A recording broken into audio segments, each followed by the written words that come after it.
బీసీల గురించి కవిత లేఖ రాయడం హాస్యాస్పదంగా ఉందని సెటైర్ వేశారు టీపీసీసీ చీఫ్ మహేష్ కుమార్. 10 ఏళ్ల అధికారంలో ఉన్నప్పుడు కవిత బీసీల గురించి మాట్లాడారా? ఎందుకో కవిత ఏ పార్టీలో ఉందని ప్రశ్నించారు. తెలంగాణ భవన్ కు ముఖం చాటేసిన కవిత కాంగ్రెస్ మాట్లాడితే ఎలా అని ప్రశ్నించారు. ఇక బీఆర్ఎస్ మీ వాటాలో పంచాయతీ తెగిందా అని విమర్శించారు. స్థానిక సంస్థల ఎన్నికల్లో బీఆర్ఎస్ కు అవకాశం ఎక్కడుందని నిలదీశారు. బీఆర్ఎస్ ఏం చేసిందని ఆ పార్టీకి ప్రజలు ఓట్లు వేస్తారని అన్నారు. కాంగ్రెస్ పార్టీని బతికించడమే తమ ఉద్దేశమని అన్నారు కొండామురళి. రాహుల్ గాంధీని ప్రధాని చేయాలన్నదే తన కళ అని, రేవంత్ రెడ్డిని మరో 10 ఏళ్లుగా సీఎంగా చూడాలని వ్యాఖ్యానించారు. తనపై వచ్చిన అభియోగాలపై మీనాక్షి నటరాజన్ను కలిసి వివరణ ఇచ్చారని అన్నారు. శ్రీశైలం జలాశయానికి వరద ప్రవాహం కొనసాగుతుంది. చూరాల ప్రాజెక్టు నుంచి 63,150 క్యూసెక్కుల శ్రీశైలం జలాశయంలో చేరుతుంది. ఇక ఎడమకట్టు విద్యుత్ కేంద్రం నుంచి 35,315, కుడికట్టు విద్యుత్ నుంచి 27,830 క్యూసెక్కుల విద్యుత్ ఉత్పత్తి ద్వారా నాగార్జున సాగర్ కు విడుదల చేస్తున్నారు.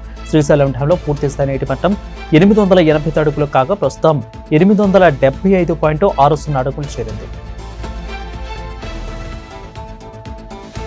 తుంగభద్ర జలాశయం నుంచి అధికారులు నీటిని విడుదల చేశారు. డ్యాం గరిష్ట నీటి నిల్వ సామర్థ్యం 105.788 టీఎంసీలు కాగా ప్రస్తుతం 78.100 టీఎంసీలకు చేరాయి.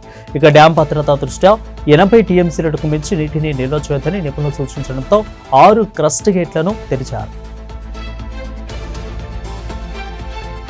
వైసీపీ అధినేత జగన్ ను మాజీ ఎమ్మెల్యే వల్లభనేని వంశీ దంపతులు కలిశారు. తాడేపల్లిలోని జగన్ నివాసానికి వెళ్లి కష్టకాలంలో అండకలించినందుకు జగన్ కు ధన్యవాదాలు తెలిపారు.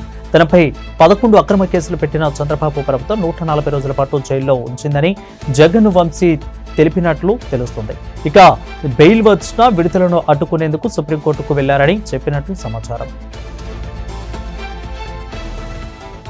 విజయవాడ జిల్లా జైలు నుంచి చెవిరెడ్డి భాస్కర్ రెడ్డి, వెంకటేష్ నాయుడులను సిట్ అధికారులు కస్టడీలోకి తీసుకున్నారు. మద్యం కుంభకోణం కేసులో 3వ రోజు ఇద్దరిని విచారణ నిమిత్తం కస్టడీకి తీసుకున్నారు. జైలు నుంచి బయటకు వచ్చే సమయంలో చెవిరెడ్డి మరోసారి చిందులు తొక్కారు. న్యాయమే గెలుస్తుందంటూ నినాదాలు చేస్తూ వెళ్లారు. జీజీహెచ్ లో వైద్య పరీక్షల అనంతరం విజయవాడ సిట్ కార్యాలయానికి తరలించారు. చెవిరెడ్డి, వెంకటేష్ నాయుడుల కస్టడీ నేటితో ముగియనుంది. నటుడు ఫిష్ వెంకటేష్ ఆరోగ్య పరిస్థితి క్షీణించింది. 2 కిడ్నీలు పాడవడంతో డయాలసిస్ చేస్తున్నారు వైద్యులు. ఈ నేపథ్యంలో ఆయన వెంటిలేటర్పై చికిత్స పొందుతున్నారు. ఇక వెంకట్ కుటుంబం ప్రస్తుతం తీవ్ర ఆర్థిక ఇబ్బందులు ఉండడంతో చికిత్స ఇబ్బందులు ఖర్చులు భరించలేక దాతల సహాయం కోరుతున్నట్లు కుటుంబీకులు తెలిపారు.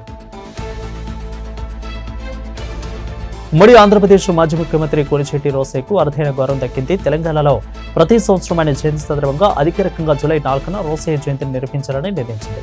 ఈ మేరకు కాంగ్రెస్ ప్రభుత్వం ఉత్తర్వులు జారీ చేసింది.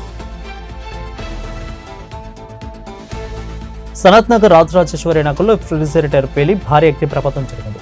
ఇక ఉదయం సత్యనారాయణ ఇంట్లో ఫ్రిడ్జ్ పేలి ఒక్కసారిగా మంటలు చెలరేగడంతో సామగ్రి మొత్తం పూర్తిగా దగ్ధమైంది. సమాచారం తెలుసుకున్న హైడ్రా అగ్నిమాపక సిబ్బంది ఘటనా స్థలాన్ని చేరుకుని మంటలను ఆర్పేశారు. ఇక ఆ సమయంలో ఇంట్లో ఎవరూ లేకపోవడంతో పెను ప్రమాదం తప్పింది. సిద్దిపేట జిల్లాలోని చేరియాల గేటు వద్ద బుధవారం అర్ధరాత్రి లారీ ఖరీదుకొన్న ఈ ప్రమాదంలో ఫిలింనగర్ ఎస్ఐ రాజేశ్వర్ కు తీవ్ర గాయాలయ్యాయి. ఇక అనంతరం ఆయన ప్రైవేట్ ఆసుపత్రికి తరలించగా చికిత్స పొందుతూ మృతి చెందారు. బల్కంపేట ఎల్లమ్మ ఆలయం వద్ద బందోబస్తు ముగించుకుని వస్తుండగా ఈ ప్రమాదం చోటు చేసుకుంది. రంగారెడ్డి జిల్లా కాటేదాన్లో భారీ అగ్ని ప్రమాదం జరిగింది. కాటేదాన్లోని శివం రబ్బర్ పరిశ్రమలో ఒక్కసారిగా మంటలు చెలరేగాయి. ఇక అగ్నిమాపక సిబ్బంది ఘటనా స్థలానికి చేరుకుని 4 అగ్నిమాపక యంత్రాలతో మంటలను ఆర్పివేశారు. పరిశ్రమలో రబ్బరు సామగ్రి ఎక్కువగా ఉండడంతో దట్టమైన పొగలు వ్యాపించారు. మధ్యప్రదేశ్ భోపాల్లో రోడ్డు ప్రమాదం జరిగింది. భోపాల్ సుభాష్ నగర్ ఫ్లైఓవర్ పై అకస్మాత్తుగా డివైడర్ స్టార్ అవ్వడంతోనే కారు ఢీకొట్టి బోల్తా పడింది. ఇక ఈ ప్రమాదంలో 2 గాయపడడంతో ఆసుపత్రికి తరలించారు. కేరళ రాష్ట్రంలో ఘోర ప్రమాదం చోటు చేసుకుంది. కొట్టాయంలోని ప్రభుత్వ వైద్య కళాశాల ఆసుపత్రిలో ఓ భాగం కుప్పకూలిపోయింది. ఈ ఘటనలో ఒకరు ప్రాణాలు కోల్పోక పలువురు గాయపడ్డారు. అప్రమత్తమైన ఆసుపత్రి సిబ్బంది ముందు జాగ్రత్తగా దాదాపు 100 మంది రోగులను అక్కడి నుంచి తరలించారు. సమాచారం అందుకున్న అధికారులు ఆసుపత్రికి వద్దకు చేరుకుని సహాయక చర్యలు చేపట్టారు. ఇండోనేషియాలోని బాలి సమీపంలో 65 మందితో ప్రయాణిస్తున్న ఫెర్రీ నౌక సముద్రంలో మునిగిపోయింది. వీరిలో 4 మృతి చెందగా 38 మంది గల్లంతయ్యారు. తూర్పు జావాలోని కేటాపాంగ్ పోర్టు నుంచి బాలిలోని గిలిమన్కు ఈ ఫెర్రీ ప్రయాణిస్తుంది. బయలుదేరిన 30 నిమిషాలకి ప్రమాదం జరిగింది. ఇందులో 58 మంది ప్రయాణికులు, 12 మంది సిబ్బందితో పాటు 22 వాహనాలు, ఇక 14 ట్రక్కులు కూడా ఉన్నాయి. గ్రహణానంతరం అధికారులు అప్రమత్తమయ్యారు. రెస్క్యూ సిబ్బంది అక్కడికి చేరుకుని సహాయక చర్యలు ప్రారంభించారు. టెక్ దిగ్గజ సంస్థ మైక్రోసాఫ్ట్ మరోసారి భారీ సంఖ్యలో ఉద్యోగులను తొలగించేందుకు సిద్ధమైంది. వేలాది మందికి లే ఆఫ్ నోటీసులను జారీ చేస్తున్నట్లు ప్రకటించింది. కొన్ని నెలల వ్యవధిలోనే ఈ స్థాయి లే ఆఫ్లు ప్రకటించడం ఇది రెండవసారి. అయితే ఈసారి ఎంతమందిపై వేటు పడుతుందనే విషయాన్ని స్పష్టంగా చెప్పలేదు. కానీ దాదాపుగా 4% కంటే ఎక్కువ ఉద్యోగులపై ప్రభావం చూపుతుందని తెలిపింది.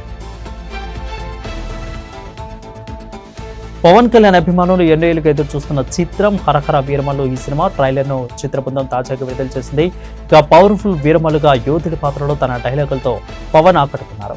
క్రిష్ జ్యోతికృష్ణ దర్శకత్వంలో రూపొందించిన ఈ సినిమా జూలై 24న ప్రపంచవ్యాప్తంగా విడుదల కానుంది. ఇందులో పవన్ సరసన నిధి అగర్వాల్ కనిపించనున్నారు. ఒక వీరుడి కోసం ప్రకృతి పురుడు పోసుకుంటున్న సమయం అంటూ ట్రైలర్ ఆరంభమైంది. రాష్ట్ర వ్యాప్తంగా భారీ వర్షాలు కురుస్తున్నాయి. 24 గంటల్లో రాష్ట్రంలోని 3 జిల్లాల్లో అధిక వర్షపాతం నమోదైనట్టు వాతావరణ శాఖ వెల్లడించింది.